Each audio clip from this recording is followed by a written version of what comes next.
Hello. Yeah. We haven't actually been using the mic recently, but we're going to tonight because, we don't want to make people shout. We want to make sure everyone is hearing on the recording on YouTube as well. So good evening and welcome to Roundabout Books. And thank you so much for coming and enjoying our new space. If you haven't been in here since our remodel, welcome. So many more books, thank you. This is one of the biggest crowds since the remodel, so thank you for squishing in here and helping us figure out where the chairs go. I'm Julie, the events manager here at the store. So first we want to take this opportunity to acknowledge that our bookstore resides on the ancestral unceded land of the Confederate tribes of Warm Springs. In our immediate area are also the unceded lands of the Confederate tribes of Siletz Indians and the tribes of Grand Ronde. We encourage everyone to learn more about the land you occupy and the stories of its peoples. A quick reminder of some upcoming events. So on June 7th, Bend resident Jess Boscheman will be here to talk about Hike 366, Tales of Year-Round Hiking. And that would be also in this lovely weather we're experiencing right now.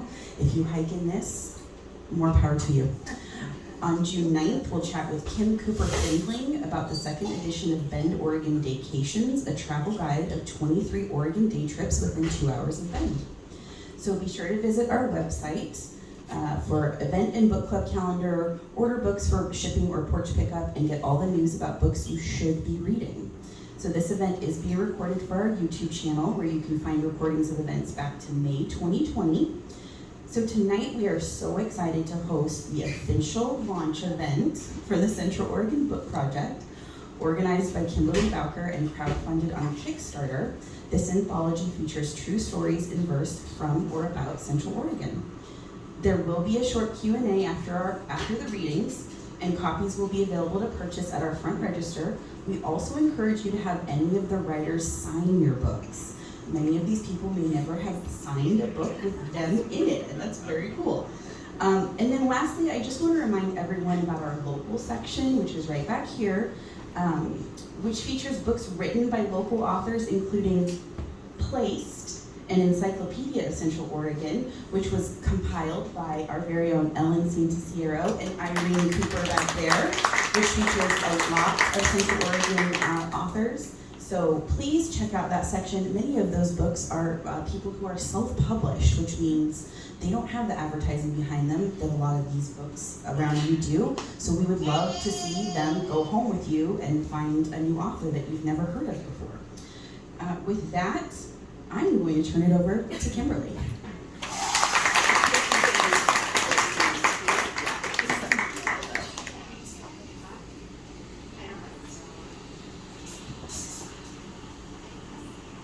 Thank you all for gathering tonight through thunderstorm and rainwater to hear true words about this land and our lives within it for the launch of Central Oregon Book Project.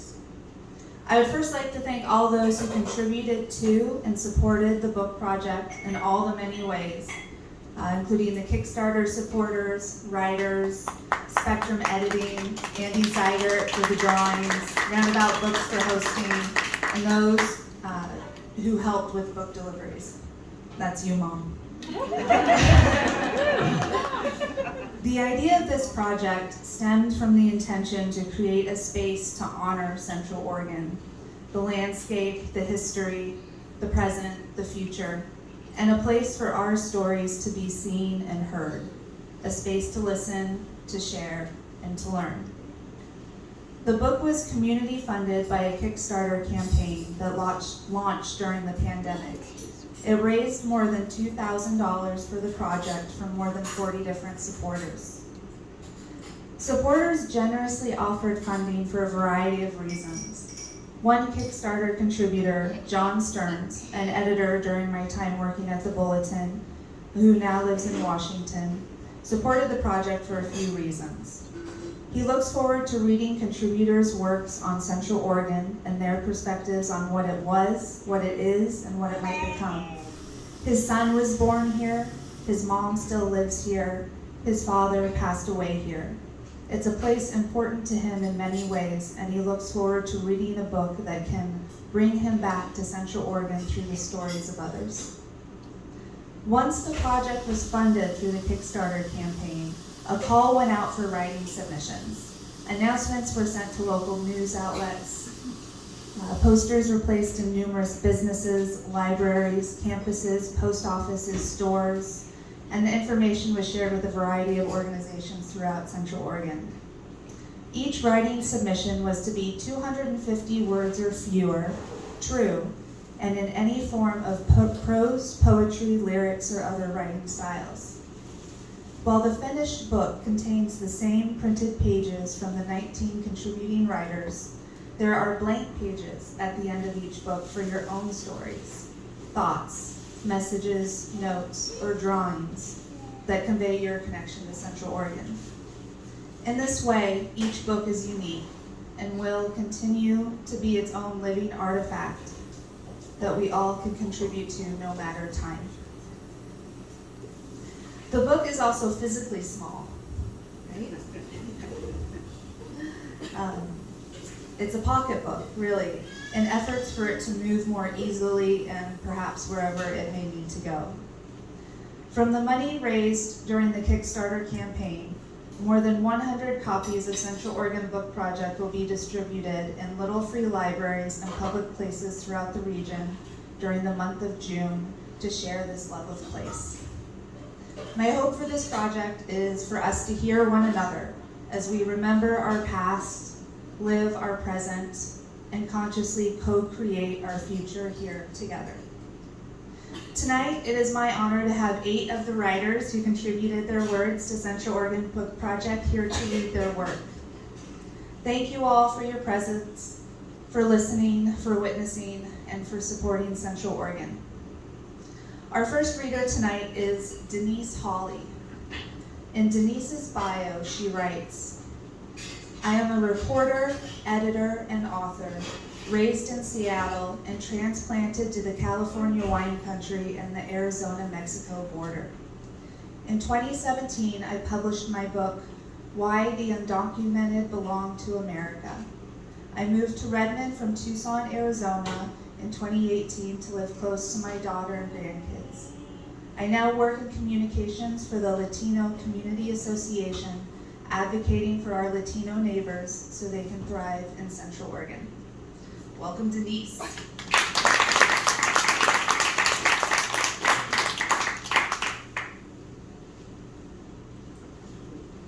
I don't know if I'm the only Redmond author among the group here, but it's been a long time. It's been a long time since I've had something published in a literary magazine.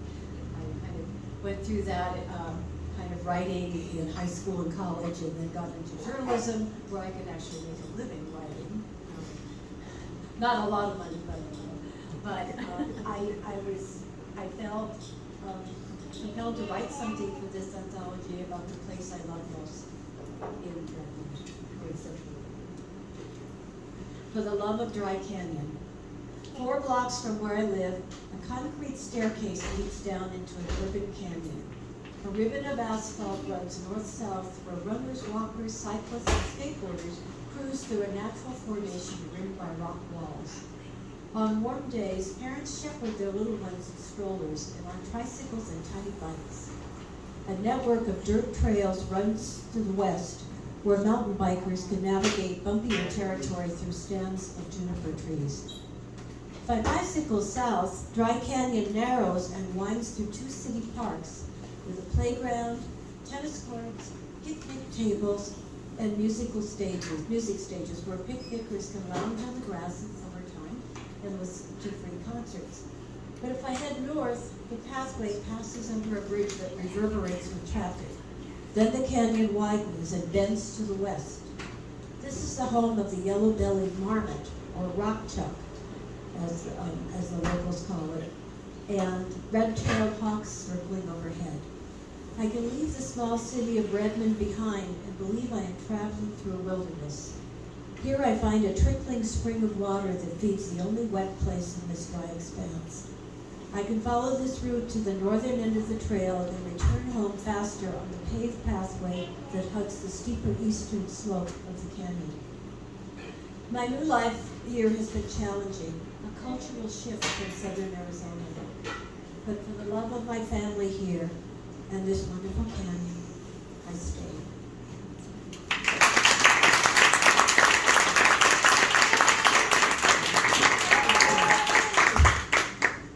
The next author is Ellen Sanchez. She moved to Bend in 1989.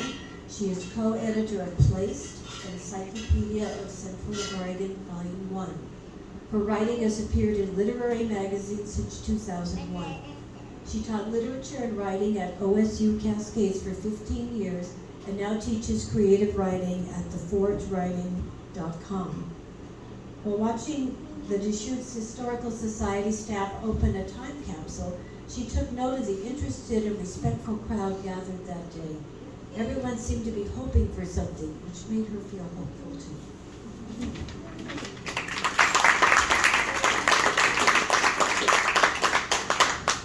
Thank you. And thank you to Roundabout Books and Julie and particularly Kimberly. This is called The Golden Spike. On a clear October day in 1911, the railroad in Bend was completed and christened by its builder, Minnesota native James J. Hill. To mark the event, Hill, a beret on his head and a carnation in his lapel, hammered a golden spike into a railroad tie near Bend's newly built train depot. No one knew that when the depot had been built, the town's leaders had filled and stashed a metal box, a time capsule, in its pink northwest cornerstone. But in the late 90s, when the depot was taken apart stone by stone and moved and rebuilt in the old mill district, workers found the box. People wondered if the golden spike might be inside. 100 or so locals formed a semicircle on the Reed School lawn in June of 1999 to watch Deschutes Historical Society staff open the time capsule. County Commissioner Barry Slaughter held up a key in his white-gloved hand and twisted his torso so all could see it. TV cameras bobbed above the crowd. A woman in navy blue stood ready to whisk away each item and slip it into plastic sheeting. Slaughter opened the box. He pulled out 3 period newspapers, colored the light brown of a perfectly toasted marshmallow, a brochure, a poster announcing the railroad's completion, and a pool hall token. Even though the spike wasn't in the box, it was rich to think that in 1911, the town's leaders were thinking about us, and 88 years later, we were thinking about them.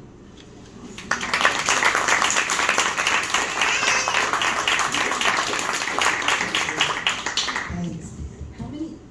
How many writers do we have in the audience? Couple more. All right.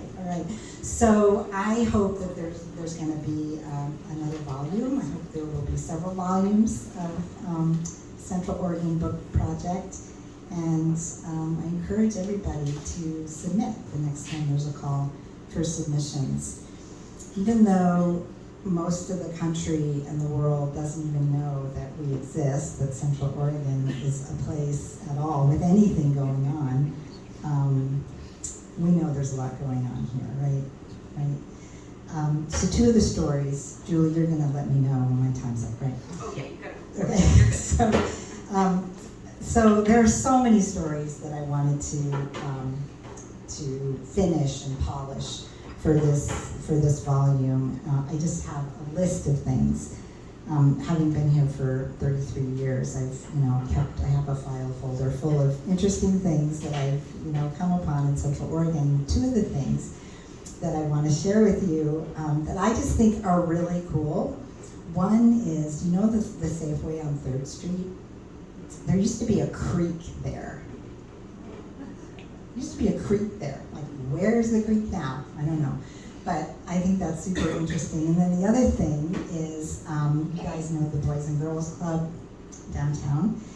Well, I did an article on that building, the history of that building, for Ben Magazine a long time ago. And one of the sources that I interviewed told me that there used to be a caretaker in that building. There's a whole caretaker's apartment downstairs. And he told me, I forget the year, in 30s or 40s or something like that, there was a man, caretaker there, and he had his family living in the apartment with him. It was like a 3-bedroom kind of place. And he told me that the wife of the caretaker was a pool player. And at night, there was a pool table there because it was like a rec center. And at night, she would have her women friends come over, and they would play pool together. So how about that?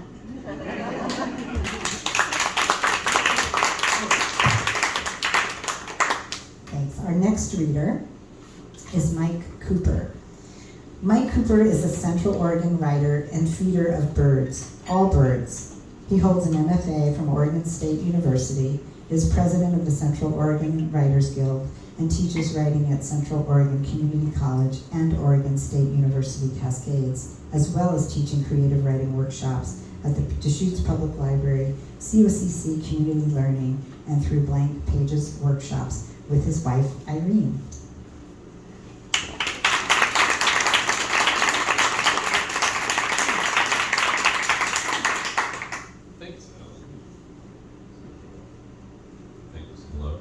Thanks, Ellen, and thanks, Kimberly, for putting this together. This is fantastic, and thanks, Roundabout Books, for putting this event on. I'm just going to jump right in. This is called Feeding the Birds. The thump on the front window is louder than usual.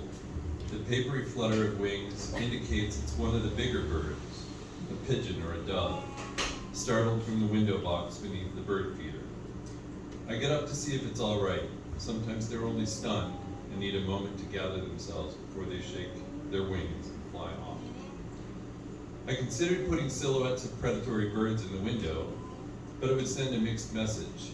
Here is food, go away.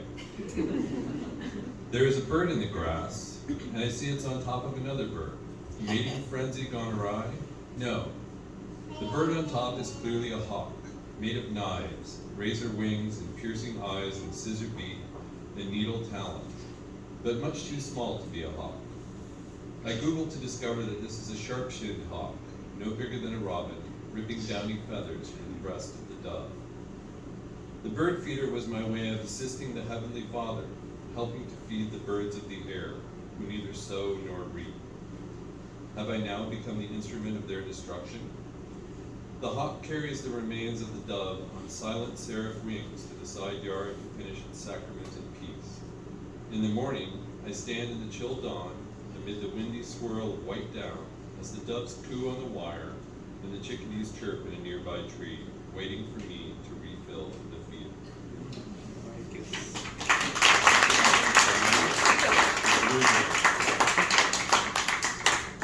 I didn't prepare anything else, but there's some lovely candles. And chocolates.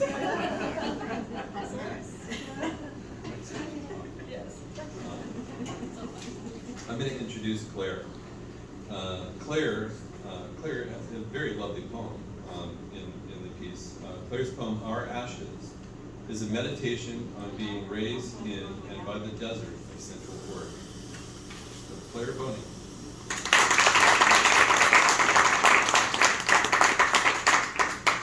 Mike, do you feed the turkey vultures too? Eventually. You eventually.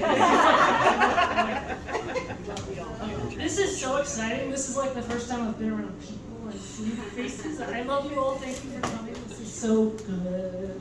Kim, thank you. This is so great. Roundabout, you guys are rocking it as usual. This is just super cool. Okay, so I was super excited to write a poem for Kim's thing here. I was born in Bend. My granddad worked in the old mill when it was a mill. He was a welder. I was raised in Redmond. My dad was a smoke jumper. My mom worked for St. Charles. My poem is about growing up here in Redmond on the Deschutes River Canyon, very much back in the day, still in the wild. The golden eagles flew around everywhere. It was very much, it's the desert. You could get eaten by mountain lions. It was really cool. No, it was awesome. I'm serious. So,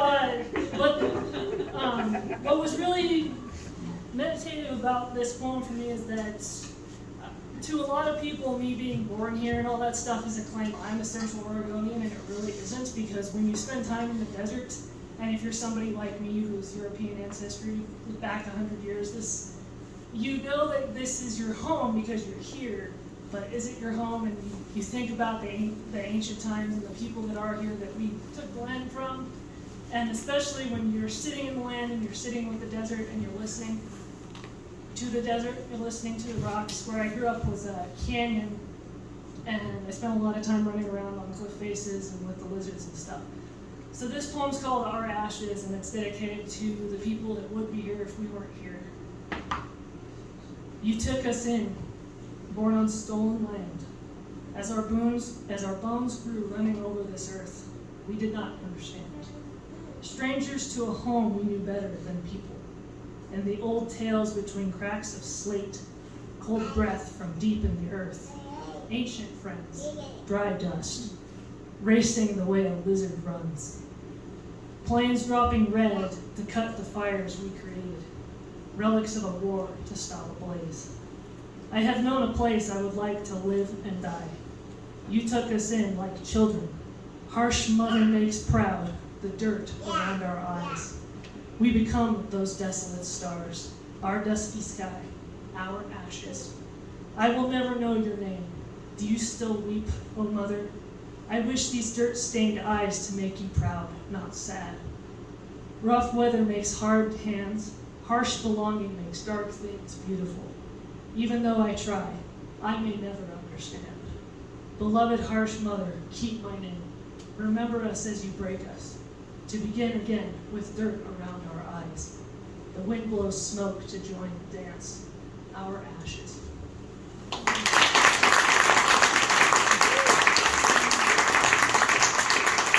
Thank you.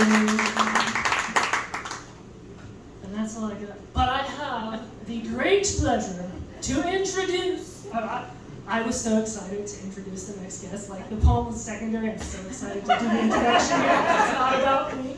Okay, it is my great pleasure to introduce Kai Strand.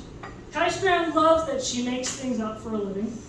From her best-selling series to her award-winning books, Kai creates worlds where readers can escape their reality, one adventure at a time.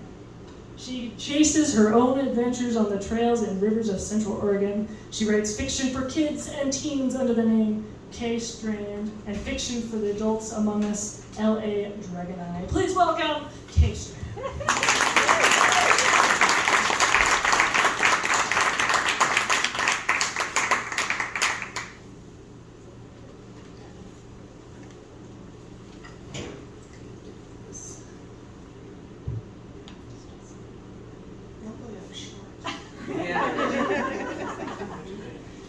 It's going to be hard following Claire. She's very exciting to listen to.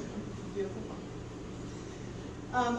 I'm Kay Strand. Thank you so much for coming out. I want to add my gratitude to Kimberly for putting this project together, and for Julie and Roundabout Books for hosting us tonight. It's so exciting to have a book event. It's been so long, and it's just wonderful to look at readers again and just to be out here. Thank you so much for coming out tonight. My piece is in the community section of our little project. And I've been walking with the same walking buddy for almost 20 years now. And we've walked all over Central Oregon. And many years we spent hiking up and down Pilot View. My walking buddy is here tonight, Jen. She wasn't going to make it very quick. So I'm excited she's here. My piece is called Pilot View Character, Building Muscle and Making Connections. While our kids were in school, my friend and I walked to the top of Pilot View for exercise. We tackled it between 3 and 5 times a week for years, joking that one day we would have it worn down to a mere hill and it would no longer be a challenge. In inclement weather, we donned our traction cleats to forge a fresh path through the snow. Our fellow exercisers mostly disappeared when the rain fell or the snow flew, leaving us with the run of the place. But we loved those fair weather walkers. Over the years, we met characters such as Herman, a huge tortoise making his slow, methodical way to the summit. the warrioress who jogged up and down the butte multiple times in a row, inspiring us. A gal on her way down the butte whom we had to leap in the air to high five because she was on stilts. The park host, the man who tipped his hat, a boy walking his cat, and a girl with a rabbit, and a wild walking dog. Teens from the loft cheered us as we hiked up and down that behemoth for 3.5 hours for a fundraiser. They taught us that encouragement was a great incentive, and from that day forward, we rooted for those who appeared to be struggling. So many memories. In the end, our years on the butte gave us buns of steel and countless unexpected connections with the people in our community.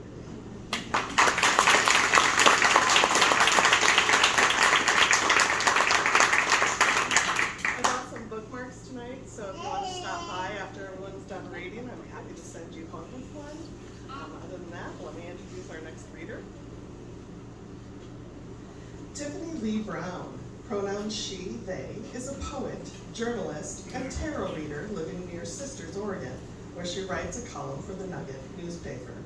T authored a book of prose poetry, a compendium of miniatures, and has written for Book Forum, Tin House, Oregon Humanities, and others. An artistry residence at Caldera inspired T to move to the Central Oregon forest she loves. She lives in the pines of Deschutes National Forest, which features prominently in her podcast, Burning Tarot. Welcome, T.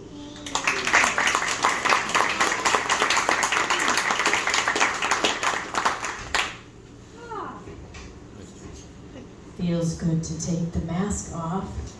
I hope there's no germs in the air.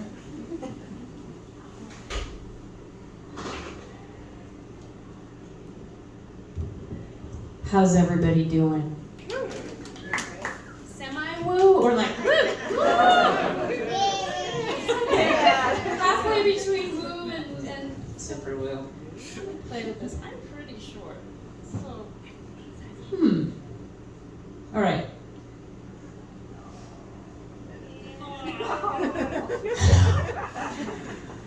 Stay there.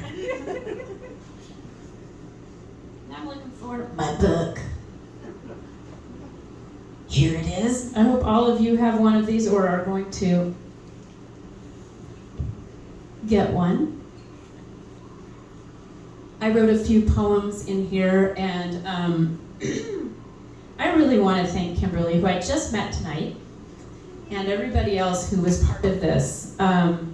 If you have never put out an independent publishing project, such as a book, or many, many, many magazines, hi honey, my husband and I have put out many, many magazines, or put on a public event. If you've never done any of those things, you might not realize that they're like ridiculously crazy, hugely time-consuming, energy-consuming.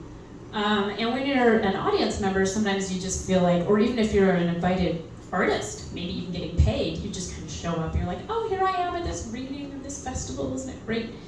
And there are people just putting in so much work behind the scenes. I'm sure a lot of you have worked on projects like that.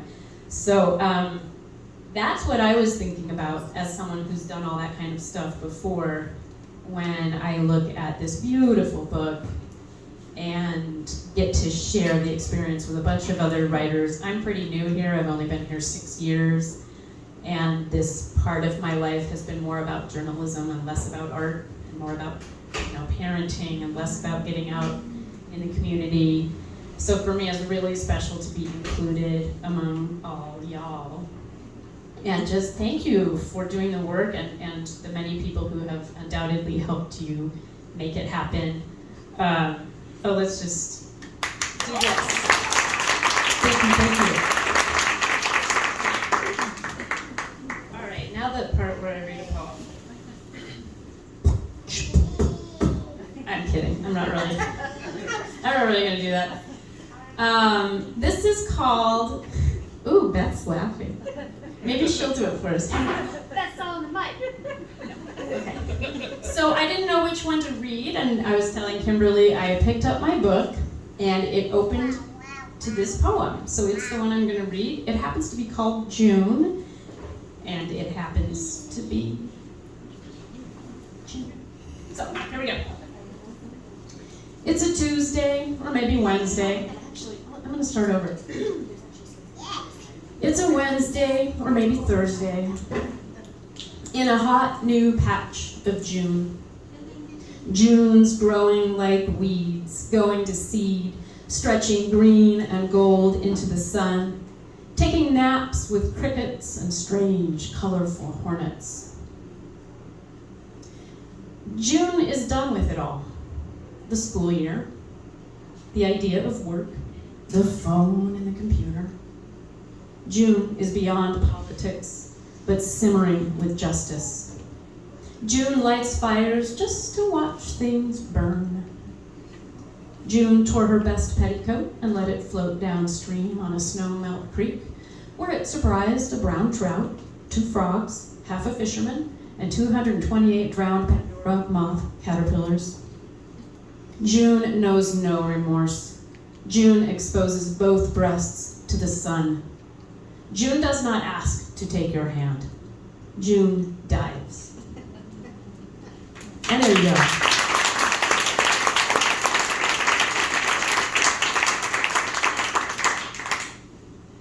And now I get to introduce Matthew Friday. Matthew Friday is a British-born writer and teacher who works with elementary and middle school students at a school in Bend. Yeah, the kiddos hearing that. Oh, you do? Yeah. Did you pay them to? Okay. Just ask. Good idea. Next time. All right. They're doing great for your behalf. How am I doing on your behalf? Let me start over here. Middle school students at school. He is also a professional storyteller for children. He has had short stories, articles, and poems published in numerous international books, journals, and magazines. Last summer, he started to do 2 things he never thought he would do: learn to drive and train for a half marathon. Hopefully not both at once. Both facts surprise those who know Matthew, including him. You're up.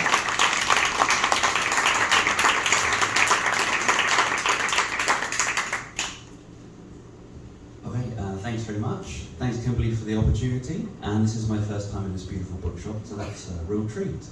The students I teach, they are kind of temporarily amused at the fact that I'm British. We get a few Mary Poppins style impersonations, that goes. And then being called Mr. Friday, I thought would have more impact. It has everywhere else. I've lived here, it's no big deal. What is the really big deal? The unbelievable big deal is that I can't drive. That blows their minds. They think I'm lying. They say to me, how do you get to school? I walk and I cycle. They're like, no you don't. No, I do. So I am learning to drive now. I emigrated here on December 27th, 2020, and my wife and I, we've been lucky to live in a number of countries. I left England 10 years ago, and when you first arrive in a country, it's quite intimidating because they have the power to turn you back and your life's ruined. So turning up at a pandemic, surrounded by people coughing, really very sick, I was confronted by an extremely stressed customs officer at Seattle. At that time, there was something called the British variant going around, and he was stressed at the thought that I would personally give it to him, so he didn't take any of my paperwork, which delayed my residency card for a good 6 months. I didn't have the British variant. Luckily, I hadn't been to Britain for years. But this is about many of the wonderful things that I found living in Bend, comparing it with my little hometown of Epsom. If you've heard of Epsom salts, that's where it came from 200 years ago. Or horse racing. Randomly, people around the world know Epsom for horse racing. Anyway, it's called This Is Now. Newly immigrated to America, I arrived in Bend, my new home. This is not my first time to either Bend or America. I have long been in awe of American luxuries, the waste disposal units. We don't have them in England, believe it or not. Free refills in restaurants, ice cube dispensers in massive fridge freezers, RVs the size of apartments, bulk buying in Costco, and many other things we don't have in my hometown of Epsom, tiny old England. However, it's another feature of Bend that's missing in Epsom that I love the most. People here in Bend say hi. They smile. They acknowledge your existence. Complete strangers wave at each other as if they know each other. You're in Bend, so yeah, we do know each other. This level of communal, mutual pleasure in each other's existence is unheard of in my hometown. Famous for salts and horse racing on the edge of the great metropolis of indifference. To smile at a stranger would be considered odd, provocative even. Back in joyless Epsom, we all know we share the same space, but we'd rather not talk about it. It's certainly nothing to be pleased about. But in Bend, we know we share this thinly soiled, precarious land with its limited time. We look across at volcanoes and decide not to worry about their journeys, not to think about flowing lava or shaking tectonics. No such fear in England, but in Bend, this is now, and that is all that matters. Thank you very much.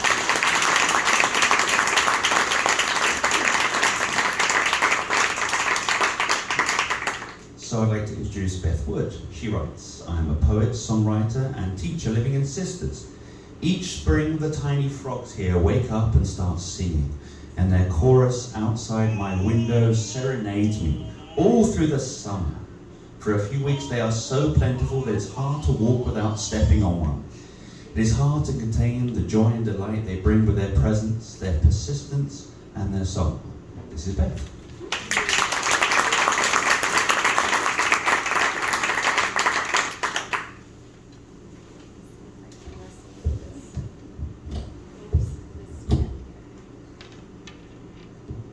Hello, everyone. I'm so delighted to be here, and I'm so grateful. I'm grateful to you, Kimberly. I'm grateful to you for hosting us. It's wonderful to be together and to see all of your faces. So I'm also relatively new to the area. I moved to Sisters in April of 2020. Very awkward. And I had spent quite a bit of time here in Central Oregon, but most of it was in the fall or in the summer and a little bit in the winter. And I had never spent a spring here. And when I arrived at my home in Sisters, the world was in disarray, and we were all so incredibly isolated in our little homes. And all of a sudden, these frogs started serenading me outside my window, and they made me feel as if I were not alone, and as if everything would be okay. And so I'm so grateful to the tiny little frogs that I decided to write a poem that's called To the High Desert Frog Singing in the Night as if your hearts might break if you don't, and as if there is no other moment in time but this one. So, to the high desert frogs singing in the night as if your hearts might break if you don't, and as if there is no other moment in time but this one, thank you. From the sludge and the mud and the caked up dirt between your toes, to the water and the wind and the moon reflecting off your pulsing skin, you win the prize for embodiment of joy in song. Yet, your music is an invitation to stillness. Who can say why? On some nights, you blow the roof off, and on others, you remain quiet. And besides, how the hell did you get here?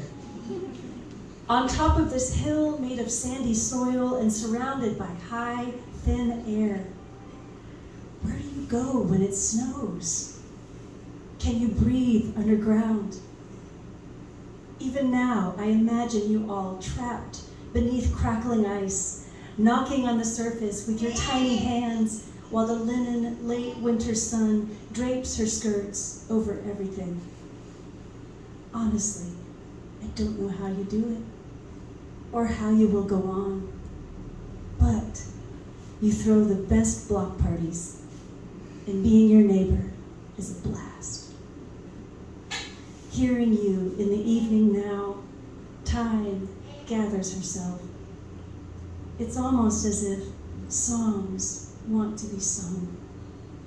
Almost as if we never forgot.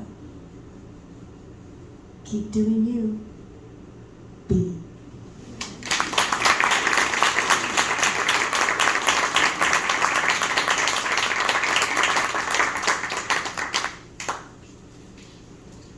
Oh, thank you so much to all the writers and readers. That was just wonderful. Thanks for everything that you shared with all of us as well. And I believe there's other writers in the room as well who contributed to the book project who were not able to read due to time. So I just wanted to say thank you to all of you. Appreciate being a part of this.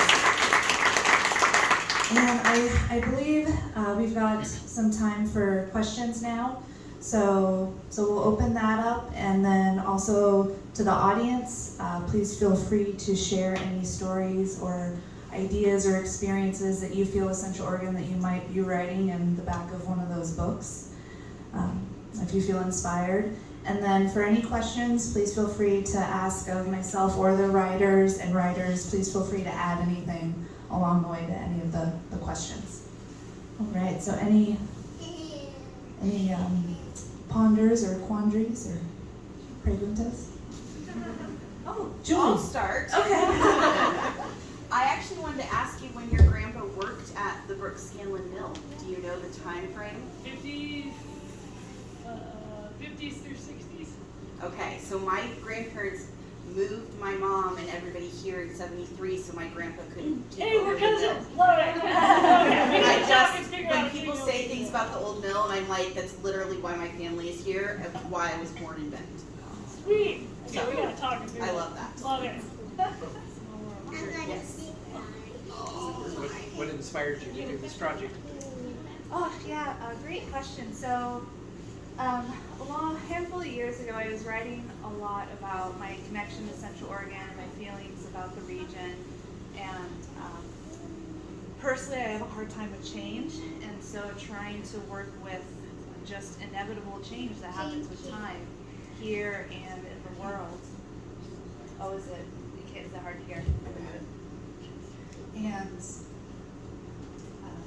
And I was writing a lot of kind of personal essays that never saw the light of day, thank goodness, and some letters to the editor that I never sent, thank goodness. And I was at a workshop about writing about place with a journalist in LA. And at that workshop, I realized that it's not me and my feelings and what I think, it's really our voices and how we all come together to look at the future and remember the past as a community and everybody here. And so the idea of trying to put a collection together just of short pieces from different voices and perspectives kind of came about at that point, the vision and the idea for it.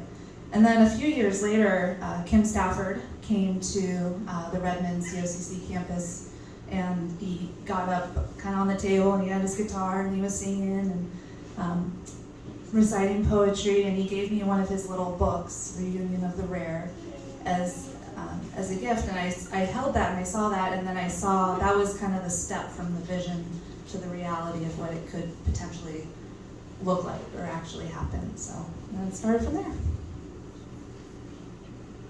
That's so cool. I love Kim's little books. I didn't know that had inspired you. That's so great. And I read in Placed, too, I believe, that there was also some inspiration from Kim Stafford as well. I have 2 questions and a comment. What's the next project for Oregon Book Project? You know, there are no plans currently for another edition.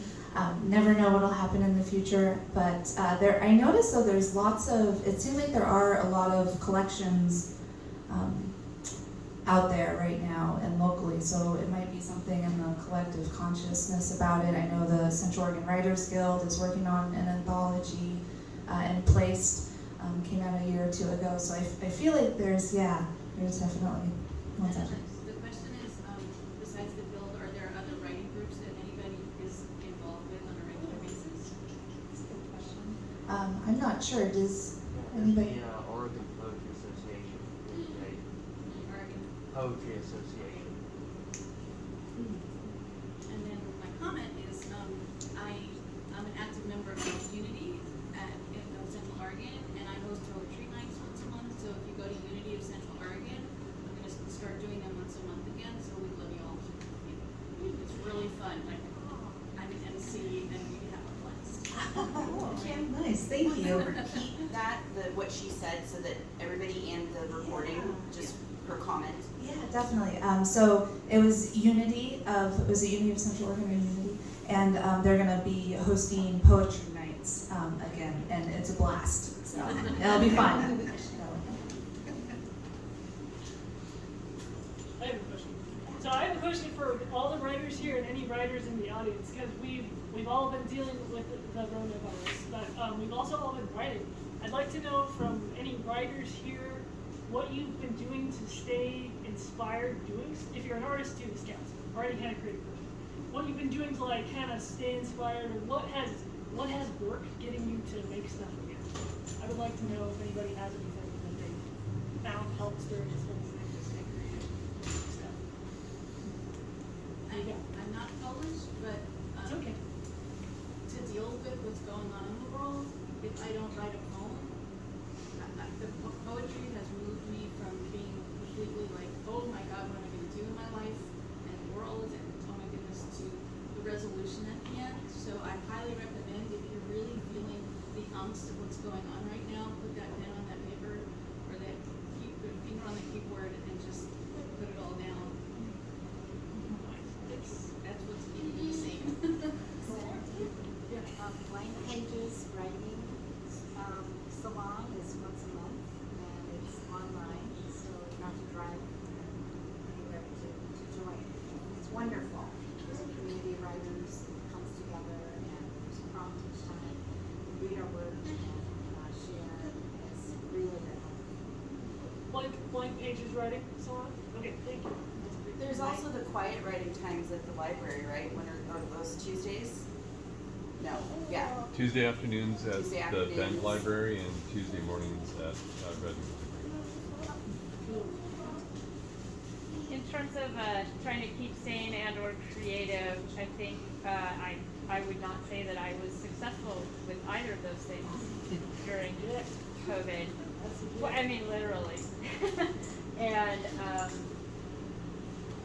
but I think it's important to have times when we allow ourselves, our fields to be fallow, and not try to force the creativity or demand that it like save us all the time, when sometimes just trying to exist has its own holiness to it. So for me, there's some of that. My family is amazing during some really tough times. And I got really creative with my son, who wasn't going to school during most of COVID, so we had a wonderful time. But I work as a professional writer, and most of that was just in the toilet for like 2 years. What are you gonna do? And there were no brilliant poems coming out that I remember either. An awesome creative time with yourself. And that was amazing. Yeah. That was fun. I adopted a bird. Yay! Awesome. And I put the bird next to my writing and painting table, and that way it would inspire me to sit down next to the bird and either write or paint. And it was helpful. It didn't work perfectly, but it was definitely helpful.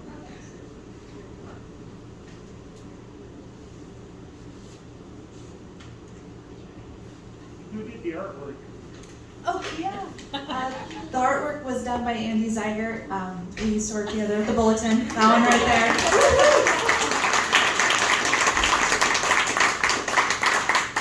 Well, thank you for Who those. was your editor? Yes, editor. Laura Wilson with Spectrum Editing. Also a past Bulletin friend, so thank you.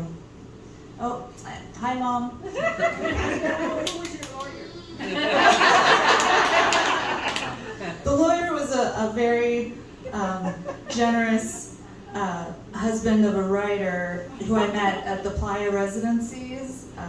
He was a copyright editor or lawyer and answered a few questions during the happy hours.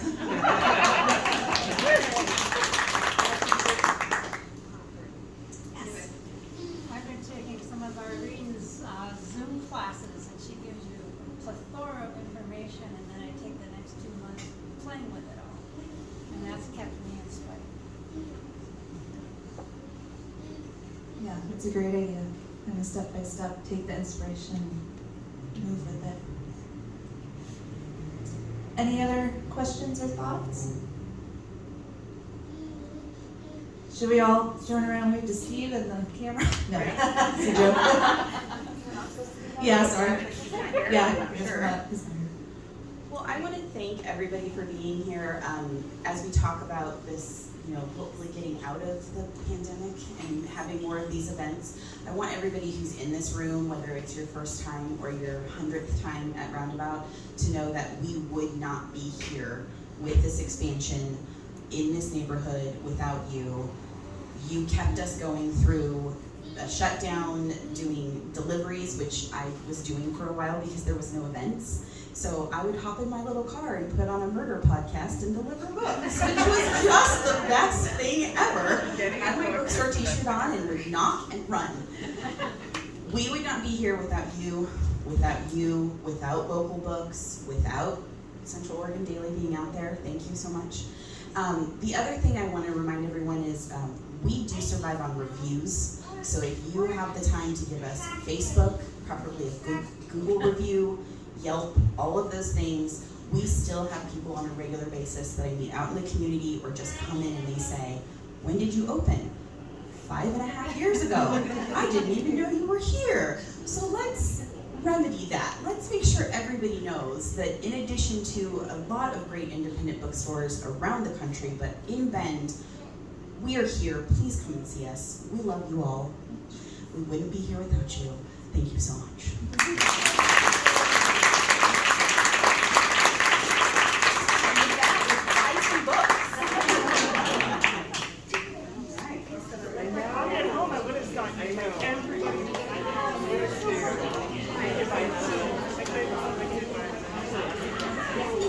I have